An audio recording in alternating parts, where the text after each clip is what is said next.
The romance anime with very sweet female character Summer 226 edition. Ya itu judulnya, tapi tenang, kita lanjut pakai bahasa Indonesia aja. Seperti yang kalian tahu, kalau anime dengan karakter cewek tuh banyak, tapi kita cuma bahas 3 aja yang jadi sorotan di animenya musim summer tahun ini. Dan Vinga akan cuma kasih tunjuk aja apa nama animenya, tapi juga ngebahas sedikit cerita di dalam animenya. Jadi ada 3 anime yang menarik perhatian buat Vinia. Pertama, kita bahas karakter bernama Fuitsuki Koharu dari anime Tomei na Yoru ni Kakeru Kimi to me ni Mienai ko Yoshita.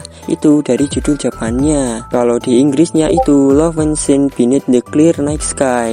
Ya, seperti yang kalian lihat, cewek ini cantik banget. Apalagi kalau kalian lihat beberapa posenya. Ini sampel pose pertamanya loh ya. Lalu kedua,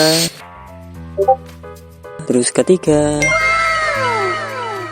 lalu sudah, keenakan kalian cari aja sendiri nanti. Jadi seperti yang kalian lihat, cewek ini cantik, tapi dibalik itu ada kabar yang kurang mengenakan. Kalau kalian mau nonton anime ini, dimana Koharu ini seorang tunanetra. Kalau kalian nggak tahu apa itu tunanetra, sedikit belajar nih ya. Tunanetra yaitu kondisi dimana seseorang yang mengalami kondisi gangguan penglihatan sampai di titik tidak bisa melihat sama sekali atau buta.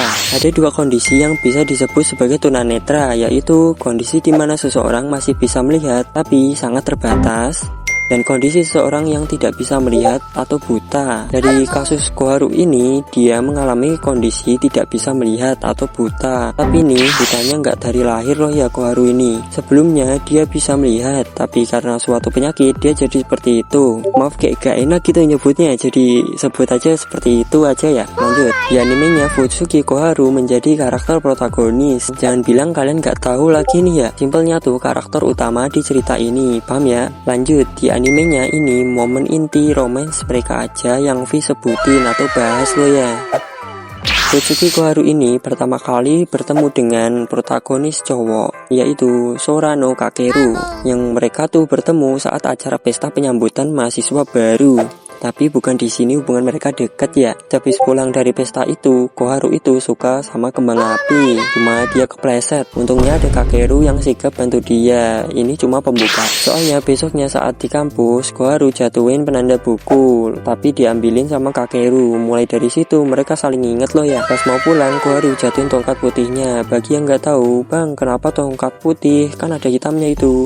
Jadi tongkat tunanetra itu nama resminya itu tongkat putih sebutannya. Lanjut ya. Kakeru yang nolongin ambil, akhirnya mereka berdua mampir ke vending mesin buat beli minum di situ. Nah, setelah kejadian ini, obrolan mereka jadi asik sampai Kakeru lupa kalau Koharu itu disabilitas. Dan pas mereka nongkrong, Koharu bikin Kakeru kena mental. Soalnya Koharu bisa berdamai sama keadaannya, beda sama Kakeru yang introvert. Lupakan itu karena mereka akhirnya tukeran kontak yang diawali sama Koharu. Koharu ngasih kode QR code-nya loh ya. Kalian yang mau coba scan boleh tuh ya. Wih, coba nanti aja.